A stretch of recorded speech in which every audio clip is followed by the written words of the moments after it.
You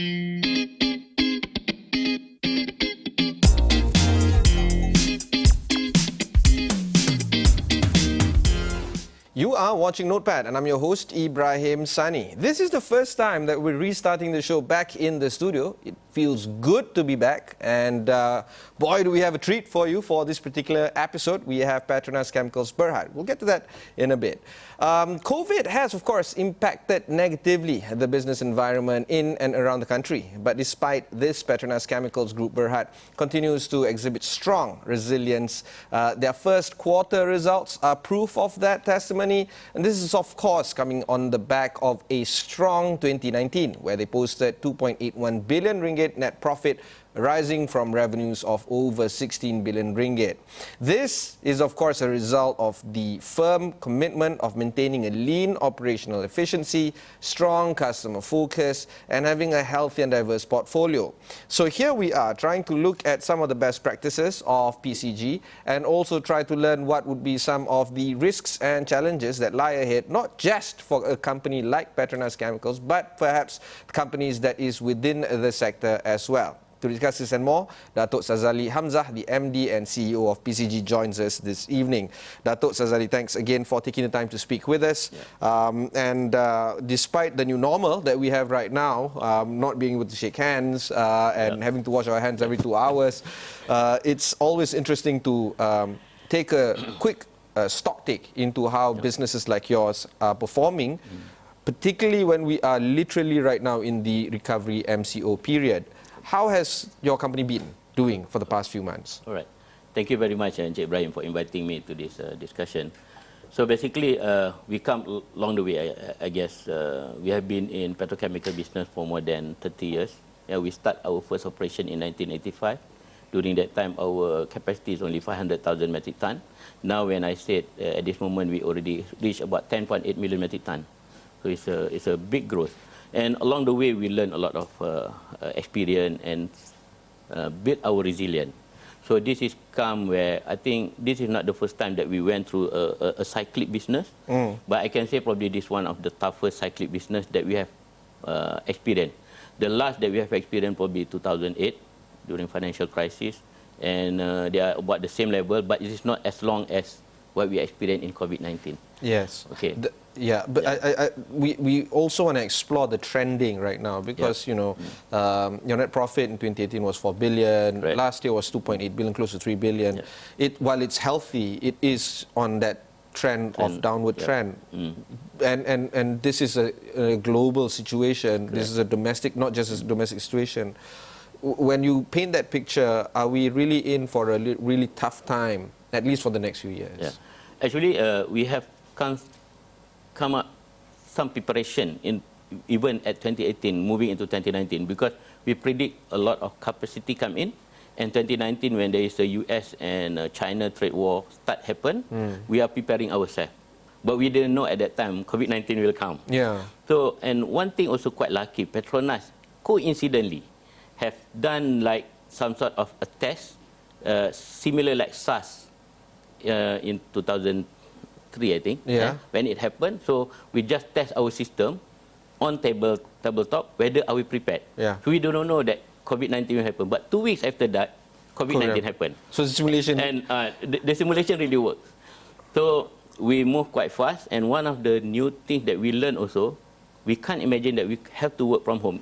I myself, managing the whole company, stay at home for more than 80 days without going to the office. But I have to manage about 12.8 million metric ton of product moving everywhere in this region. Yeah. And it is not an easy task. Yeah. And not only in Malaysia, in Southeast Asia, and also the regional have the same issues.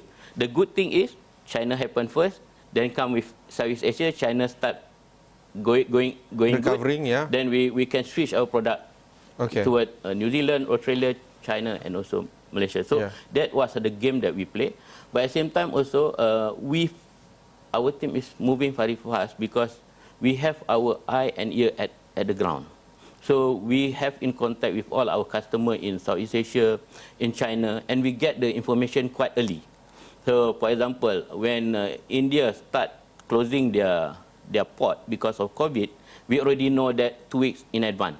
Oh, So okay. immediately before our ship go there, we divert it into somewhere in Bangladesh, Myanmar. So by doing that, we are able to sustain our operation as per plan, and our product have secured a market. Of course, we are under pressure in terms of margin, but it is not at the rate situation. That's why in Q1, if you look at our financial performance, we managed to reach profit after tax about 490 over million. And that's what we call it resilient. Because if we don't have that kind of skill, we may end up at the red zone. It does seem like these are tactical maneuvers that you are doing in terms of your business proposition. But do you think that there is a permanent business strategy moving forward post-COVID-19? Literally redoing the things that you're doing before and making it a little bit more permanent? Some of them will still maintaining the way we do it, what we done before, but some of them we have adjusted way of doing things. One of the example that adjusted way of doing things, we see that actually working from home can be also good in terms of effectiveness or efficiency of delivering our productivities. And we look at also our traveling costs have reduced quite significantly. I think I have managed about more than 10 board meetings along the period of COVID, and this board meeting involve our subsidiaries in South Africa, our partner in Saudi Arabia, our partner in Germany, and we do it online, full board meeting. Yeah. And you imagine in the past we had to travel to Germany, we had to travel to Dahan to have that meeting, but we don't have to do that. Yeah. And because of that, similarly to our sales force, within this period, actually, we communicate with customers through online. And it become a new norm. And actually, we can do that. And we have a close contact with them. And it's proven it works because during that pandemic situation, our product is still managed to reach our client destination. I think this is the new thing that we adjust. In the future, probably we don't need to do it meeting them hand to hand. We still need to meet, but less regular. And that can reduce our cost. Yes, That's of course. But our strategy now moving forward, cost reduction is something that we're also aiming for. I want to talk a little bit about your key export markets. Yeah. You touched briefly just now. Has the pandemic affected demand from your current markets, and is PCG currently looking at new markets right now? At this moment, our main core business, I can say about 70% our market is Malaysia and Southeast Asia. This is our stronghold. The rest we play in New Zealand, Australia, China, and India. This is a swing market. But we are also exploring new developed market. Things like in Vietnam, Myanmar, Bangladesh, little bit remote of Philippines, and southern of China is a new area that we are moving into. And some of our product is already there. And we serve to the customer that not many suppliers want to deal with. So we have sent with a small barge going into Mekong River to the remote area to serve our customer that willing to pay a slightly premium price. But it is a tedious job, but this is a new area that we are penetrating. And your sales force, are they rethinking their strategy on how to sell, what to sell, who to sell to? Yes, and they are also now shifting their mindset. It used to be what we call it like farmer. You just sell, you have a product, you try to convince to buy my product. But now their behavior turned into hunter. Not only selling the product, also looking at opportunity. So a good example that recently we realized that in Southeast Asia, we import a lot of diesel additive chemical where we could manufacture ourselves. So immediately we took that action and we built that capability. Now we are supplying from Malaysia. So we want to grow in this market. So last year we're talking about at least 7 of new products that we are creating. This is the hunter experience from our sales force. Okay. So we are going to do it more in the future, I think. Yeah. Right. We'll take a short break before we continue our conversation with Datuk Sazali of PCG. Don't go anywhere.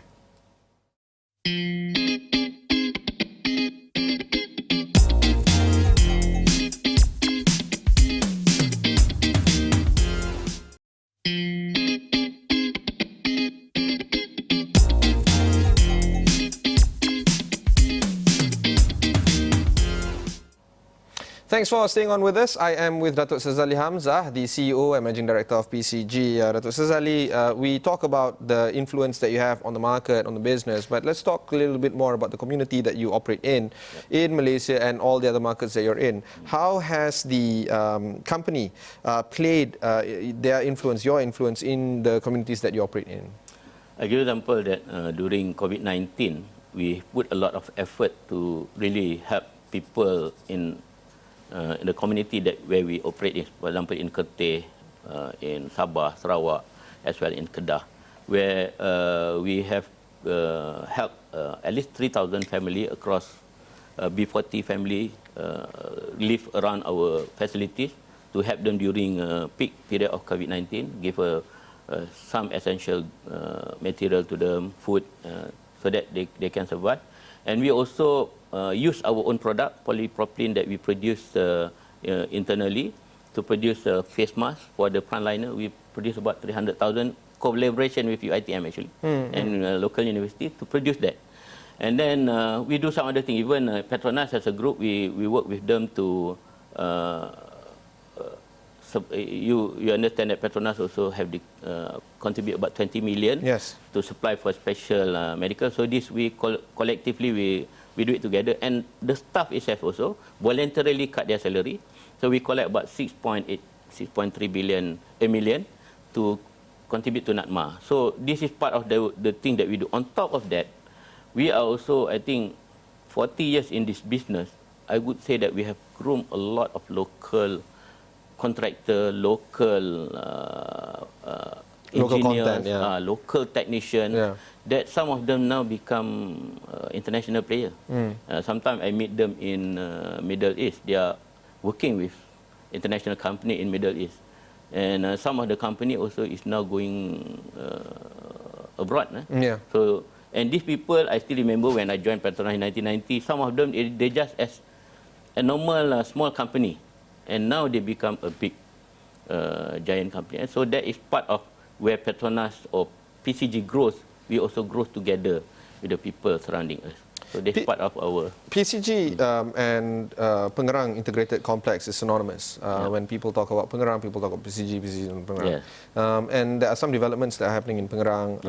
How does the developments that are currently happening in Pengerang fit into the new normal, fit into the new business strategy that you guys are rolling out post-COVID? You understand that Pengerang, PCG have invested in the petchem site, and this is a huge complex. My experience, I have been in Kerteh, I've been in Melaka, commissioning a quite complex plant, but this is even much complex. It's a big 24 billion asset. And on petchem side itself, it will provide a lot of flexibilities in terms of the product range of polymer. We have almost every range that we have. So it increased our bundling opportunity to offer to our customer, not only in Malaysia but also worldwide. Similarly, on the chemical side also, we have opportunity to expand our chemical product beyond that we have now. And one another good thing, this provides a good platform for our future moving toward downstream industry, which is I'm now looking into that. So last year we have at least approved 2 projects for the downstream from Rapid, and this year we are looking another 2, and we have numbers of projects that we are looking at into creating more value, because when we have that molecule, we can create a more value-added industry along the way. So when we build that, that means to say that you provide a lot of economic incentive to the people around that. The whole entire ecosystem. The support services, supply. So this will be good catalyst for economy, I think, in the future. And of course, it's needed now, because with the situation right now with COVID-19, we need something different.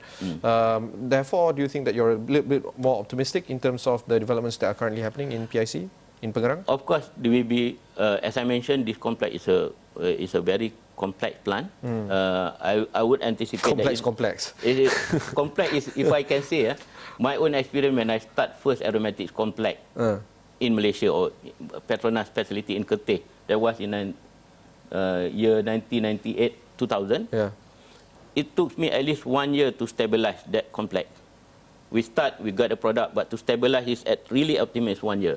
Malacca is took me 3 years to stabilize it.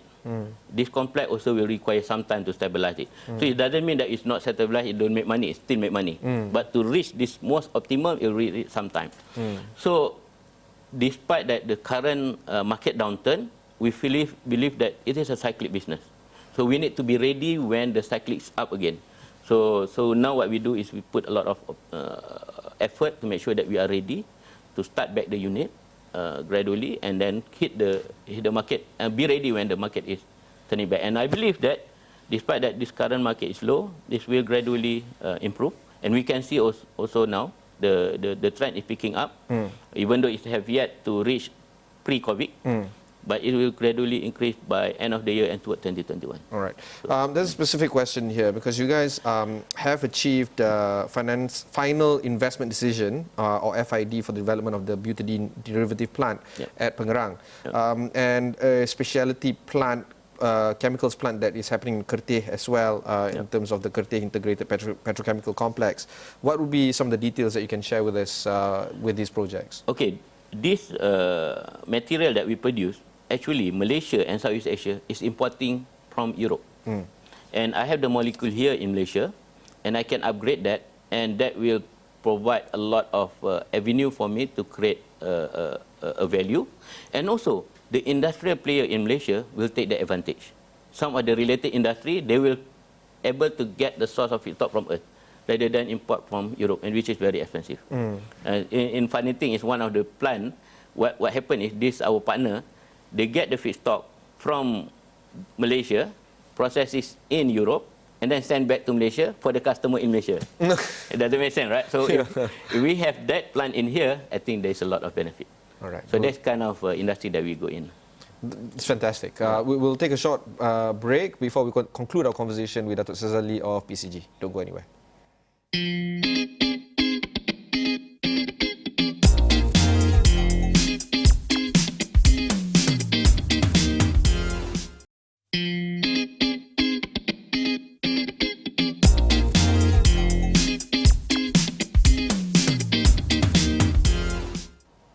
Welcome back. We have with us in the studio Datuk Sazali Hamzah, the MD and CEO of PCG. Just like any other company in your sector, and of course any manufacturing company per se, sustainability is a serious conversation to be had, from the financial markets all the way to manufacturing, from the services sector all the way to these kind of sectors. I want to hear your thoughts on the sustainability programs that you guys are executing and whether or not you guys are really investing in this and do you really mean it in terms of creating a sustainable environment? Okay, on the sustainability, actually we focus on 3 items. One is, of course, profitability, because it's a sustainability business. We need to make sure that our shareholder continue to reap benefit when they are part of our team. Second is the people itself. People mean to say people that in organization as well as people around us. And the third one is planet, is the environment. So let me talk about the planet, because the people, and maybe we have talked about it. So on the planet side is we put a lot of effort and also money. One of the good example that recently we look at the new technology that can reduce our energy efficiency, energy consumption. So we found that a new technology, new catalyst generation, we replace it, and we invest that. Cost us more than 20 million to invest that. But as a result, we managed to reduce our energy consumption. What it means when we reduce this energy consumption is that it is also less in terms of GHG emission. So last year we have reduced our energy consumption by 6% and GHG emission by 5%. And this is quite huge effort that we will do it across the board. So 2 types. One is the investment, looking at the new technology. Secondly, look at our own operational discipline, to make sure that we just operate as optimum as possible. That's one. Secondly, we also looking at the innovative area. Innovative area is a new thing that have not been commercially viable or available, but we invest on that. So what we do is basically, recently we enter into initiative called New Plastic Economy, where we put investment to study 2 types. One type is to look at how can we recycle our plastic back to the chemical and then reproduce back plastic. It's become a total cycle solution. So we have scored around some of the technology available. We found out few technology available, but they have yet to have a commercial mass scale. So we are now studying it, and hopefully we are targeting to install in some of our plant, and to make sure that this is workable. But the major challenge is how actually we can do it with a very cost competitive, because without cost competitive it is not sustainable. So, and this costs money. So the study itself, I think we have spent about 8 million ringgit for that particular two study. Another one is also we look at the innovation, because one of the issue on recycle process of plastic is how to get the right waste quality. So in Malaysia especially, the waste that we collected is not properly segregated. So we try to find a technology how can we effectively segregate when we collect all the dumb waste, to segregate into the good recycled plastic, and the rest going to incinerator or will do something else. So those kind of things also we work with our partner that have that experience, taking into some of experience in Japan to develop a new technology to have effective segregation in Malaysia. So that also under study together with these two.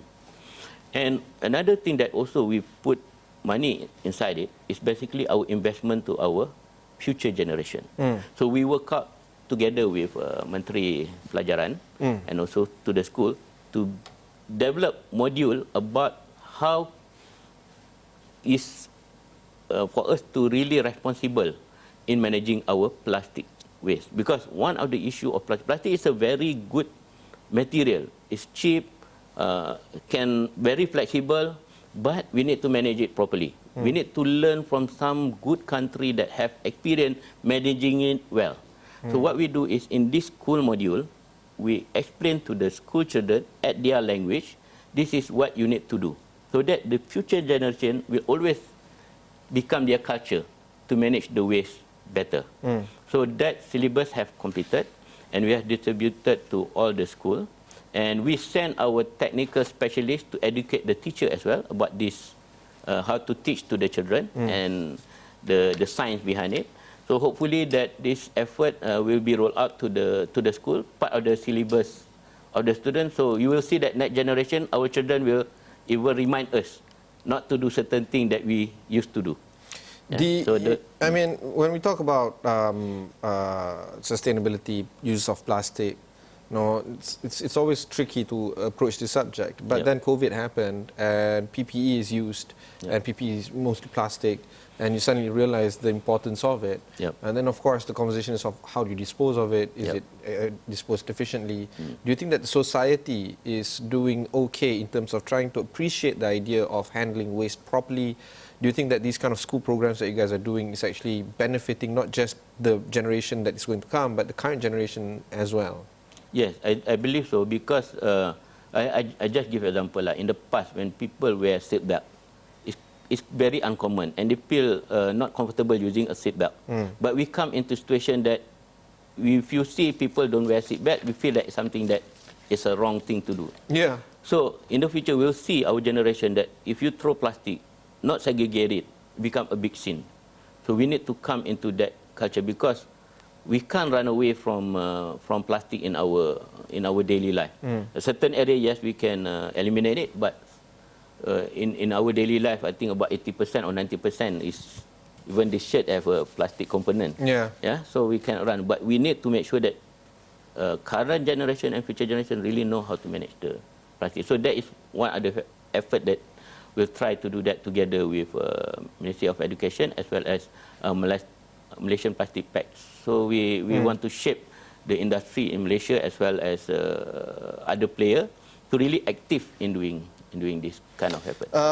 We don't have much time left, but I want to learn a little bit more about your NPE initiative and what you have in store for this.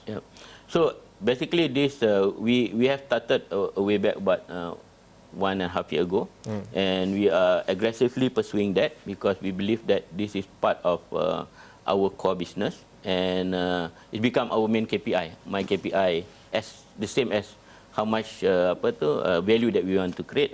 So sustainability become our own KPI. So this NPE, as I mentioned, will touch about future generation through education, innovation to innovation that we invest. This is as a start. If we work it well, we can replicate it immediately. So that is what the investment that we put on innovation. And at the same time, we continue with our effort for cleanup. So the cleanup, we select few sungai like Ulu Langat. We have done one exercise. We continue to do that. And also in East Coast and in Kuantan for the beach cleaning. So this is part of continued awareness that we do. So this, as a start, this is program that we put, and we reserve money for this actually. So for the people that try to understand a little bit better about how the outlook will be, what would be some of your final thoughts on this year, a little bit of next year? Okay, this year I would say that we should be able to finalize the investment, whether how big the size that we want to create, and then to kick off that project, and then to show to not only to other industry but to the whole world that it can work. So that what we are trying to achieve this year. On the segregation also, same thing. The engineering part we should complete by this year, and cost estimation, and see where actually we can apply. I would imagine that if we can collect all the waste from even our petrol station, not only PETRONAS, all other petrol stations, we can segregate well and turn it into energy or turn it into recycle, that will be a good. So the engineering part should be completed by this year, and we see we can move into the next part. And we allocate, as I mentioned, we allocate budget for this one, similarly as what we allocate for a project that we invest in an downstream petrochemical. Fantastic. That was my conversation with PCG's Datuk Sazali Hamzah. If you've missed any part of this interview, just head on to astroawani.com. Look for Notepad. Plenty of interviews like this. And like I said, this is our inaugural episode coming back into the studio. So welcome back, and we're going to have plenty of these conversations like this in the studio moving forward. Until next time, goodbye. Right, thank you.